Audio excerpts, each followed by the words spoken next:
할렐루야. 사랑하는 대강의 가족 여러분, 오늘 하루도 하나님의 말씀과 동행하는 삶이 되길 소망합니다.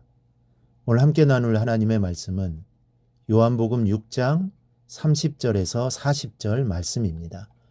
그들이 묻되 그러면 우리가 보고 당신을 믿도록 행하시는 표적이 무엇이니까? 하시는 일이 무엇이니까?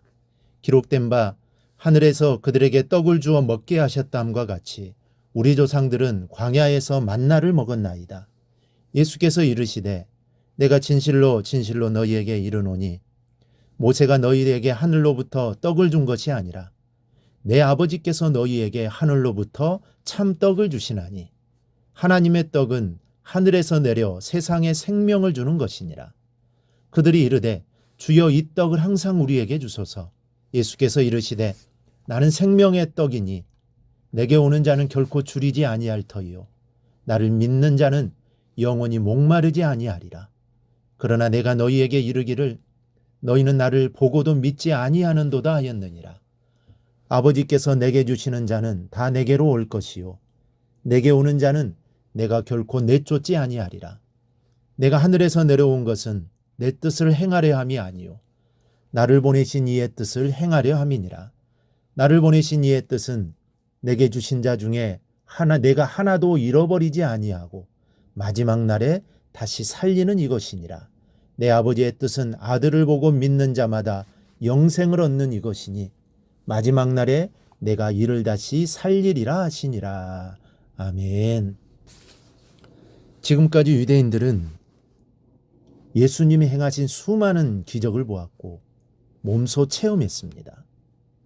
가나 혼인잔치집에서 물이 포도주로 변하는 기적도 보았습니다. 베데스다 연못가에 있던 38년 된 병자가 나음을 입어 걸어간 것도 보았습니다. 오병이어의 기적도 보았습니다. 오병이어의 기적은 몸소 체험한 사람들이 수천에 이릅니다. 이러한 일들은 한마디로 기적입니다. 이 절대로 일어날 수 없는 일들입니다. 하나님이시기에 할 수 있는 일들입니다. 그럼에도 불구하고 그들은 예수님을 믿지 않았습니다. 그러면서도 오히려 더 큰, 더 많은 기적을 요구하고 있는 것을 보게 됩니다. 우리가 보고 당신을 믿도록 행하시는 표적이 무엇이니까? 하시는 일이 무엇이니까? 라고 질문을 합니다. 공동번역에는 무슨 기적을 보여 우리로 하여금 믿게 하시겠습니까? 라고 되어 있습니다.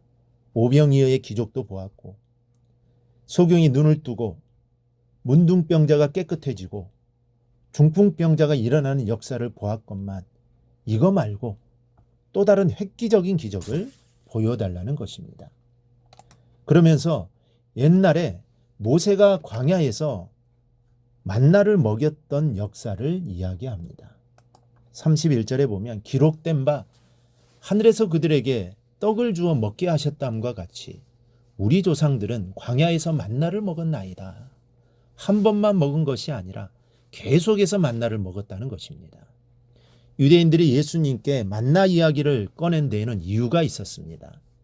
적어도 당신이 메시아라면 계속해서 더 큰 기적을 보여주어야 하지 않느냐, 이런 저의가 깔려 있었던 것입니다. 간혹 뭔가 쇼킹한 것을 찾고 더 화끈한 기적을 찾아 나서는 신앙인들이 있습니다. 그런 사람들의 공통점은 대단한 열심을 가지고 있다는 것입니다. 그러나 한편으로는 믿음이 뿌리채 병들어 있다는 것을 알아야 합니다. 기적을 기적으로만 보는 성도가 되어서는 안 됩니다. 기적 뒤에 내포된 하나님의 사랑과 섭리를 볼 줄 알아야 합니다. 하나님은 광야 생활을 하는 이스라엘 백성에게 만나도 주시고 메추라기도 주셨습니다. 홍해가 앞길을 막을 때에는 바다를 가르셨습니다. 물이 써서 못 맺게 된 상황에서는 물을 달게 해주었습니다. 물이 없을 때에는 반석을 갈라 물을 내셨습니다. 아말렉과 같은 군사들이 기습해 올 때는 그들을 물리쳐 주셨습니다. 갈 길을 몰라 방황할 때 불기둥과 구름기둥으로 그들을 보호해 주셨습니다. 그러나 이스라엘 백성이 이러한 수많은 기적을 보고 하나님과 모세를 믿었습니까? 아닙니다. 원망과 불평뿐이었습니다. 그들은 더 큰 기적을 요구했습니다. 믿지 않았습니다. 오늘 유대인들도 마찬가지입니다. 기적의 목적이 있는 것이 아니라 그 안에 더 큰 의미가 있는데 그것을 알지 못하고 있는 것입니다. 모세 시대 광야에 만나가 내렸던 역사를 보십시다. 하나님께서 육의 양식을 주셨다는 의미에서 끝나는 것이 아니라 하나님께로 나오는 자는 참된 양식을 얻게 된다는 진리를 알아야 합니다. 또한 오병이어의 기적을 보십시다. 배고픈 순례자들에게 단지 육의 양식을 주셨다는 의미가 아닙니다. 그리스도 안에 참된 양식이 있고 생명의 양식이 있다는 것을 보여주는 표적임을 알아야 합니다. 그래서 요한복음은 기적을 표적이라는 단어로 사용합니다. 표적 뒤에 숨겨진 하나님의 참 메시지가 담겨 있기 때문입니다. 그럼에도 불구하고 유대인들은 표적의 의미를 이해하지 못했을 뿐더러 예수님의 말씀도 전혀 알아듣지 못했습니다. 33절에 하나님의 떡은 하늘에서 내려 세상에 생명을 주는 것이니라. 이 예수님의 말씀을 듣자마자 저들이 하는 얘기를 들어보십시오. 주여, 이 떡을 항상 우리에게 주소서. 아직도 유대인들은 먹고 배부를 수 있는 육신의 양식만을 구하고 있습니다. 몸은 예수님을 쫓지만 마음은 세상의 것으로 가득하다는 말입니다. 신앙인 가운데에는 마음이 온통 세상의 것으로만 가득한 경우가 있습니다. 세상 물질의 떡, 재물의 떡으로 항상 넘치게 복을 바랍니다. 세상의 축복을 구하는 성도들에게 예수님이 이렇게 말씀하십니다. 하나님의 떡은 하늘에서 내려 세상에 생명을 주는 것이니라. 여기서 하나님의 떡은 예수님 자신을 의미합니다.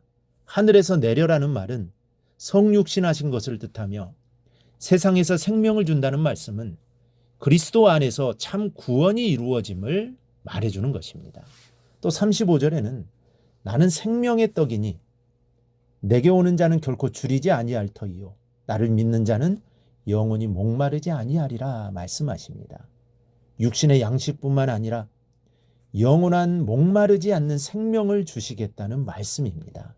이것이 바로 우리가 얻게 되는 복입니다. 이어서 39절에는 마지막 날에 다시 살리는 은총을 주시겠다고 약속하십니다. 여러분, 그리스도 안에 참 생명이 있고 참 구원이 있으며 참된 복이 있습니다. 예수 그리스도, 그분만이 나의 참다운 축복이요 생명임을 기억하시고 감사하는 성도가 되시기 바랍니다.